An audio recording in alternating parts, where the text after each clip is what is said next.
तो आज हम लेंगे अगला जो विश्व शक्ति के रूप में, जैसे कि हमने पढ़ा इसके अमेरिका के बारे में, तो आज हम लेंगे सोवियत रूस के बारे में। तो विश्व शक्ति के रूप में दूसरा देश जो उभर कर आया वह है सोवियत रूस।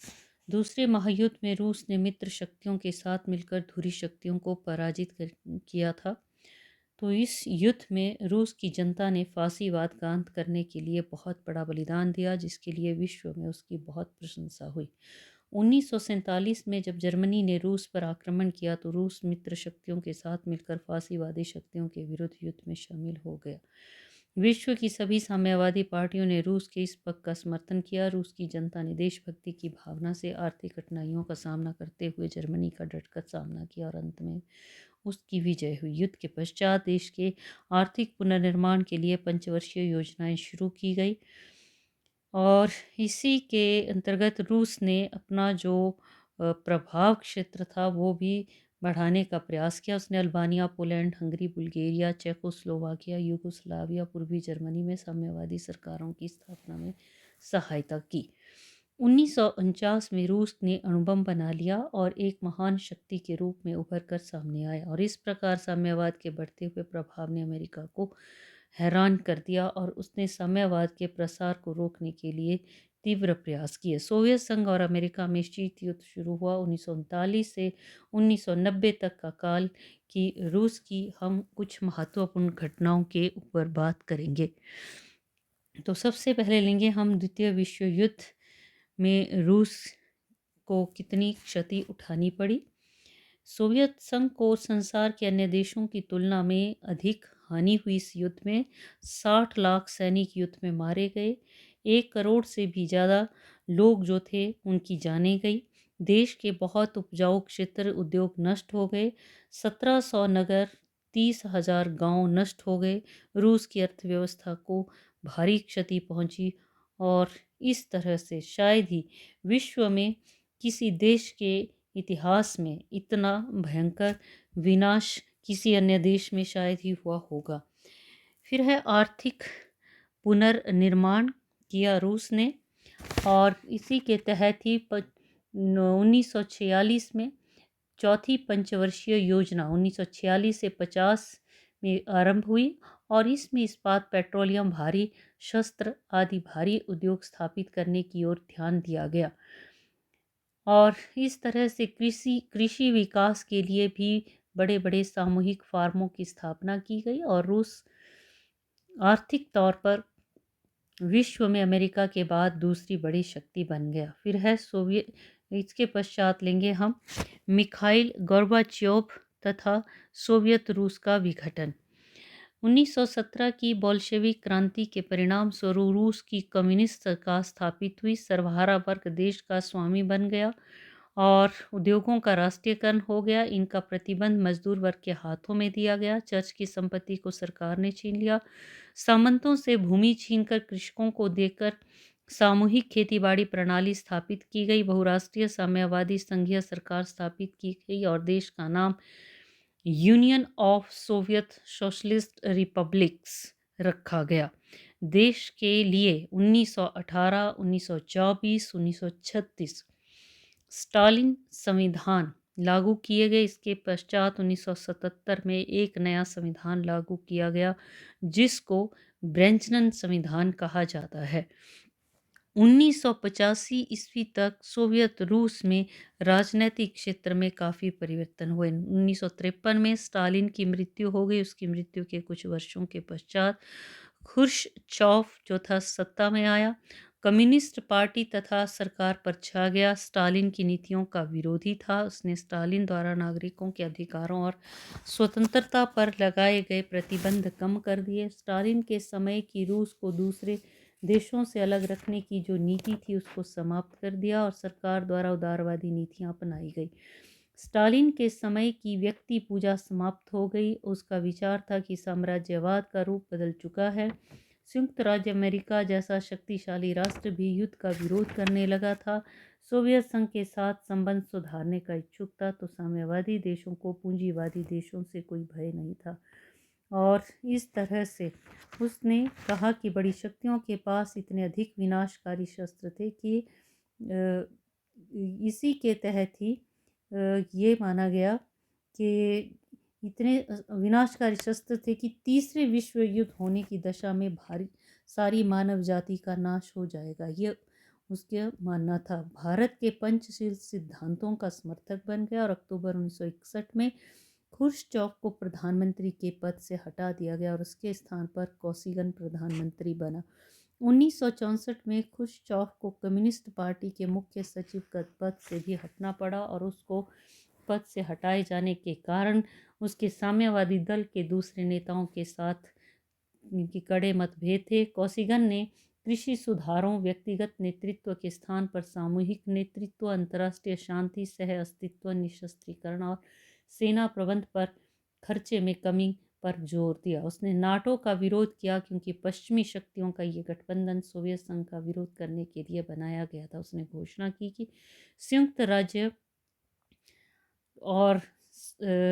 राज्य America, Japan, Britain, France, Finland, Afghanistan, Bharat, Sweden, Italy, Sri Lanka और इंडोनेशिया जैसे देशों के साथ अपने संबंध सुदृढ़ करने तथा इनके व्यापार को बढ़ावा देने का वो प्रयास करेगा। लेकिन उसके काल में सोवियत संघ और चीन के बीच संबंधों में कोई सुधार नहीं हुआ। कोशिगन ने उदारवादी नीति अपनाई और लोकतंत्रीय शासन प्रणाली की, लेकिन फिर भी वह स्थापना नहीं कर पाया। 1980 के दशक का समाप्ति तक सोवियत संघ के लोग कम्युनिस्ट पार्टी के कठोर शासन को सहन करते रहे, लेकिन देश के आंतरिक मामलों में कुछ मतभेद के कारण इस शासन से घृणा करने लगे।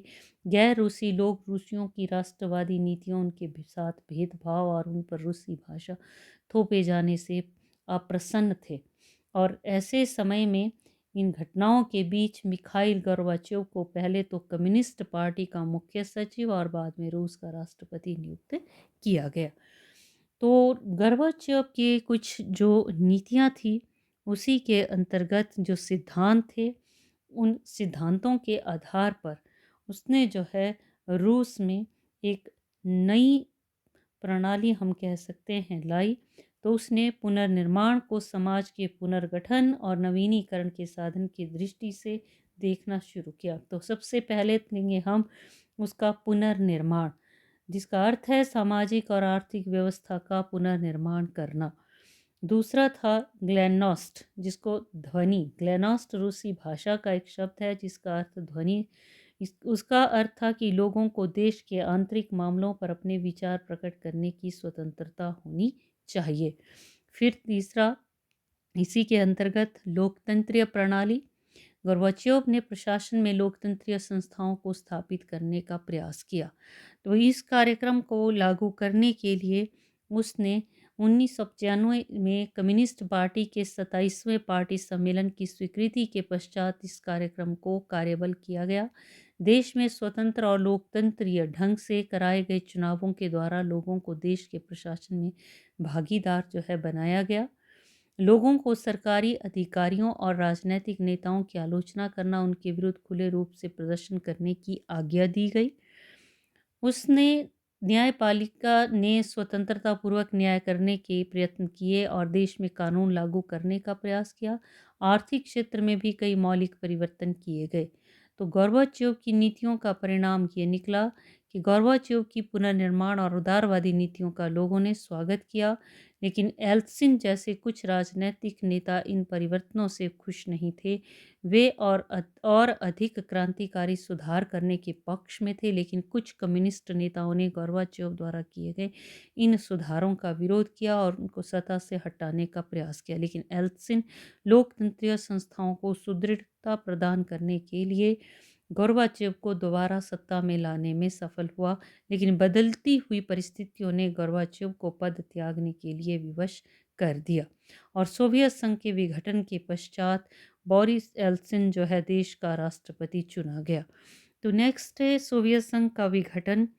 सोवियत संघ का जो है विघटन हुआ और गोर्बाचेव के द्वारा किए गए सुधारों से 16 गणराज्यों में से 5 स्वतंत्र हो गए।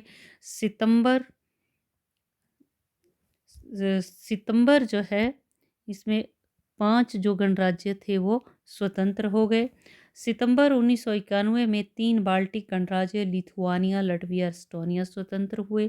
दिसंबर 1991 में 3 अन्य गणराज्य रूस, यूक्रेन और बेलारूस ने एक सम्मेलन किया और उन्होंने स्वतंत्र राज्यों का एक राष्ट्रमंडल स्थापित करने का निर्णय लिया और इसी के तहत अन्य गणराज्यों को भी इसमें शामिल होने के लिए निमंत्रण दिया गया। धीरे धीरे सभी गणराज्यों ने अपनी स्वतंत्रता की घोषणा कर दी और अंत में इस गणराज्य में से 11 राज्य स्वतंत्र राज्यों के एक राष्ट्रमंडल के सदस्य बन गए।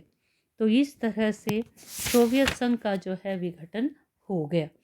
फिर अगर हम वर्तमान स्थिति की ऊपर बात करें तो वर्तमान समय में रूस के पुनर्गठित शासन व्यवस्था में कम्युनिस्ट पार्टी का देश में बहुत कम प्रभाव हो गया। संयुक्त राज्य अमेरिका और रूस के बीच शीत युद्ध समाप्त हो गया है। आज के सिनेरियो में हम देखें, गोर्बाचेव को उनके रक्तहीन परिवर्तन लाने के लिए गोर्बाचेव को जो है नोबेल पुरस्कार से सम्मानित किया गया। बोरिस येल्त्सिन रूस का राष्ट्रपति बना। दिसंबर 1999 में अपना स्वास्थ्य बिगड़ जाने के कारण इस पद से उसने भी त्यागपत्र दे दिया। उसके स्थान पर व्लादिमीर पुतिन रूस का कार्यवाहक राष्ट्रपति बना। 2001 में होने वाले चुनावों में पुतिन को रूस का राष्ट्रपति चुन लिया गया। तो इस तरह से हम देखते हैं कि जो रूस है, रूस में किस तरह से उसका जो है संघ का विघटन हुआ। इसके बाद लेंगे अब हम यूरोप के बारे में, कम्युनिस्ट पार्टी का पतन और इसके प्रभाव के बारे में। तो कम्युनिस्ट पार्टी का रूस की सरकार पर से नियंत्रण पूर्णतया आज के सिनेरियो में समाप्त हो चुका है। रूसी संसद ड्यूमा में अब इसके केवल 25% सदस्य हैं और इसके पतन का मुख्य कारण यह था कि ये अपने सिद्धांतों के अनुसार देश में वर्गहीन और राज्यहीन समाज की स्थापना करने में असफल रही। नेक्स्ट लेंगे अब हम यूरोप के बारे में। यूरोप की जहाँ तक हम बात करें तो यूरोप में विशेष तौर पर जो अन्य राज्य थे उनकी यदि हम बात करें तो इन राज्यों में विशेष तौर पर पोलैंड, हंगरी, चेकोस्लोवाकिया तथा रोमानिया। सोवियत संघ सदा ही अपने पड़ोसी देशों को अपने प्रभाव क्षेत्र में रखने के लिए उत्सुक रहता था। तो दूसरे विश्व युद्ध की समाप्ति से पहले ही रूस के प्रमुख नेता स्टालिन ने चेकोस्लोवाकिया, यूगोस्लाविया, पोलैंड के साथ जो है उसने सहायता और सहयोग की संधियां जो है की।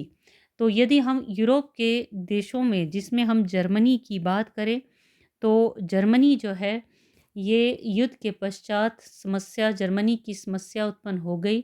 इसके 4 भाग किए गए। 4 भागों पर ब्रिटेन, फ्रांस, अमेरिका, सोवियत संघ का नियंत्रण अपने अपने क्षेत्रों में सामाजिक, आर्थिक और राजनैतिक समस्याओं के प्रति भिन्न भिन्न नीतियां अपना रहे थे। ब्रिटिश, फ्रांसीसी और अमेरिकी क्षेत्रों में पूंजीवाद ढर्रे पर आर्थिक विकास जारी रहा और 1948 में ब्रिटेन, फ्रांस और अमेरिका ने निर्णय लिया कि पश्चिमी जर्मनी में स्थित अपने क्षेत्र को मिलाकर एक अलग सरकार बनाएंगे। सितंबर 1948 में इन्होंने इस क्षेत्र को मिलाकर एक कर दिया और इसे जर्मन संघीय गणराज्य का नाम दिया गया। बान नगर को इसकी राजधानी बनाया गया। दूसरी ओर 1949 में सोवियत नियंत्रण वाले क्षेत्र जर्मन जनवादी गणराज्य के नाम से एक नया राज्य बन गया और इस तरह जर्मनी 2 राज्यों में बंट गया। फिर है जर्मनी के एकीकरण में उत्तरदायी परिस्थितियां, लेकिन इसी के तहत मित्र राष्ट्रों ने आगामी 40 वर्षों तक उनकी इस इच्छा का समर्थन किया। जर्मनी का विभाजन बाहरी शक्तियों के द्वारा किया गया था, लेकिन जर्मन लोग एकता के इच्छुक थे। जो लोग पूर्वी जर्मनी से भागकर पश्चिमी जर्मनी पहुंचते थे वहां उनका स्वागत किया जाता था। दूसरी ओर पूर्वी जर्मनी का साम्यवादी शासन बहुत ही प्रतिक्रियावादी था। उसके नेता भ्रष्ट थे, अपनी गुप्त पुलिस द्वारा जनता को आतंकित करते थे।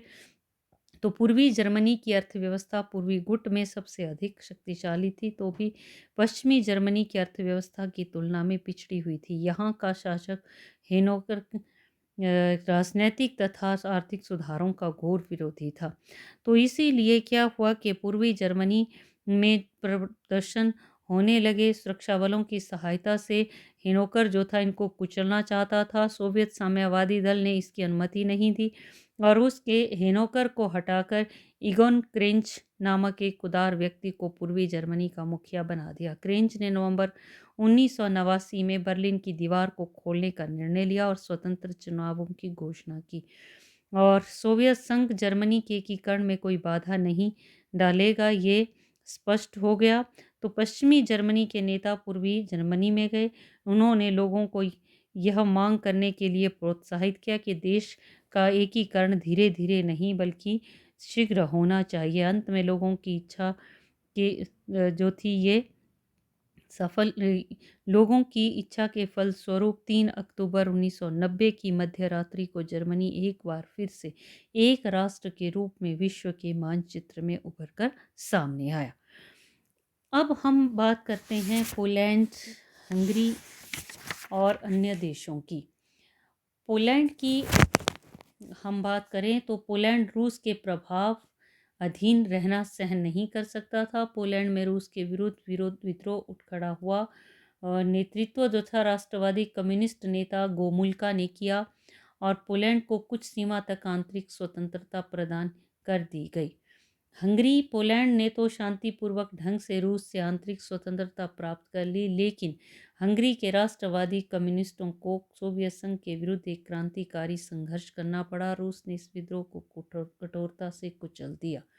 रूस ने पूर्वी यूरोपियन सुरक्षा प्रणाली जिसको कि वो हानिकारक समझता था 1956 में हंगरी की राजधानी बुडापेस्ट में अपने सैनिक और टैंक भेज दिए और अपने एक विश्वास पात्र साम्यवादी नेता जेनोस कादिर को वहां का राष्ट्रपति नियुक्त कर दिया। आगामी कुछ वर्षों में कादिर ने रूस के साथ ऐसे ही संबंध स्थापित कर लिए जैसे कि रूस और पोलैंड की थे। अपने देश में उसने लोगों पर सरकारी नियंत्रण कर दिया और जीवन स्तर को ऊंचा करने का प्रयास किया। इससे वो लोकप्रिय हो गया और इसी के तहत आगे चलकर पोलैंड लेकिन आगे चलकर जो है विशेष तौर पर हंगरी में भी कुछ सुधार किए गए। चेकोस्लोवाकिया की बात करें तो अगस्त 1948 में पूर्वी यूरोप के देशों में उदारवाद की प्रगति को बहुत झटका लगा जब रूस ने अपनी सेनाओं और पूर्वी जर्मनी, हंगरी, पोलैंड और बुल्गारिया की सेनाओं को चेकोस्लोवाकिया पर आक्रमण करने के लिए भेज दिया। आक्रमणकारियों ने उस लोकतांत्रिक समाजवादी क्रांति का दमन कर दिया जिसे जनवरी 1948 में अलेक्जेंडर डुबेक ने चेकोस्लोवाकिया की राजधानी प्राग में शुरू किया था। रशिया को अब यह भय था कि चेकोस्लोवाकिया के स्वतंत्र होने से पूर्वी यूरोप के जो देश हैं उन देशों में ऐसी ही मांगें उठ खड़ी होंगी जिसके परिणाम स्वरूप सभी कम्युनिस्ट सरकारों में अस्थिरता उत्पन्न हो जाएगी। रूस का चेकोस्लोवाकिया पर आक्रमण करने के बावजूद भी यूरोप में रूस की स्थिति इतनी सुदृढ़ और प्रभावशाली नहीं रही जितनी कि स्टालिन के काल में थी। चेकोस्लोवाकिया का जनमत रूस विरोधी ही बना रहा। 1980 में सोवियत संघ ने चेकोस्लोवाकिया पर आर्थिक पाबंदियां लगा दी और इसी के तहत आगे चलकर क्या हुआ कि यहाँ पर हड़तालें होने लगी। चेकोस्लोवाकिया की साम्यवादी सरकार गिर गई। दिसंबर 1989 में राष्ट्रपति जैकस ने त्यागपत्र दे दिया। हैवर को चेकोस्लोवाकिया का राष्ट्रपति चुन लिया गया। फिर है रोमानिया। रोमानिया जो है ये रूस के साथ संबंधों में अधिक सचेत था क्योंकि उसकी सीमाएं सोवियत संघ के साथ लगती थी। आप अगर मैप में भी देखें तो आपको नज़र आएगा यहाँ पर आप देखें तो ये छोटे छोटे देश हैं ये इस तरफ को।